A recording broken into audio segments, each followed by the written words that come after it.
otamiz yoki onamiz aytayotgan gapini miyasida tanlayaptimi?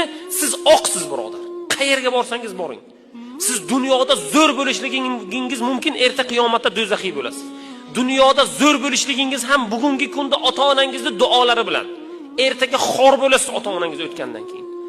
Ota turib, ona turib, ertalab uyqudan uyg'onib xohlagan gapini sizga filtrsiz, xohlagan tempda yoki baqirgan holatda, past holatda, o'tirgan va turgan holatda ayta olmasa, sizni oq bo'lganingiz, siz o'zingiz xarakteringizni ko'rsatganingiz uchun, ularning oldida arazlaganingiz, tumshug'ingiz, kayfiyatingizni ko'rsatganligingiz uchun ular gapni tanlaydigan bo'ladi.